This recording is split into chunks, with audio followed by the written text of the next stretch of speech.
23 h, la famille royale se recueille auprès d'Elisabeth II à Balmoral. Comme le veut le protocole, son corps sera rapatrié à Londres dans les prochains jours et ses obsèques seront organisées. Plus tard, le prince Charles III sera couronné officiellement roi d'Angleterre. 21h30, le prince Harry, venu à Balmoral sans son épouse Meghan Markle, est arrivé sur place 1 heure après l'annonce de la mort de sa grand-mère. Il n'a pas pu lui dire adieu.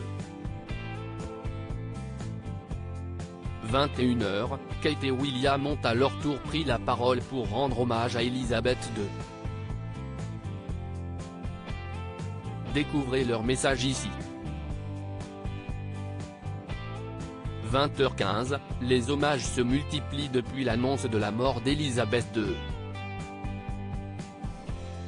Comme Emmanuel Macron ou Justin Trudeau, de nombreux chefs d'État ont salué la mémoire de Sa Majesté. Des célébrités ont également partagé leur peine. 20h10, lors d'une conférence de presse, Liz Truss, la première ministre, a dévoilé le nom de règne de Charles. Le roi d'Angleterre se nomme Charles III. 19h45, Charles a été le premier à prendre la parole. Le nouveau roi d'Angleterre a expliqué vivre un moment de la plus grande tristesse. Nous pleurons profondément le décès d'une souveraine chérie et d'une mère très aimée, a-t-il écrit.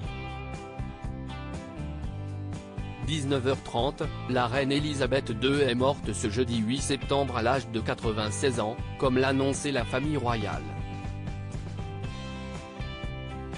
18h50, le président américain Joe Biden et sa femme Jill sont en pensée avec la reine Elisabeth II, comme l'a fait savoir un porte-parole de la Maison-Blanche.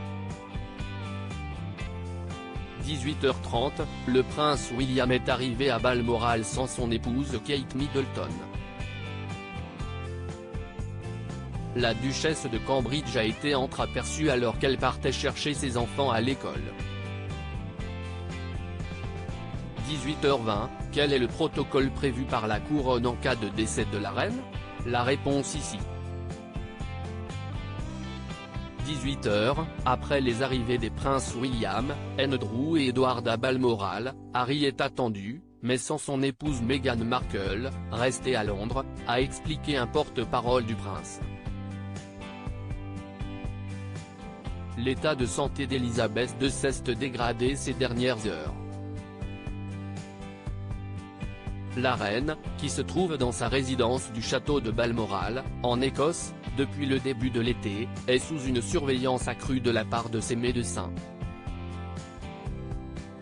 Ces derniers, dans un communiqué officiel de Buckingham Palace, ont expliqué ce jeudi 8 septembre qu'il était préoccupé par son état. Tout à tour, les membres de la famille royale arrivent en Écosse pour venir soutenir la souveraine britannique, qui a célébré en juin dernier ses 70 ans de règne.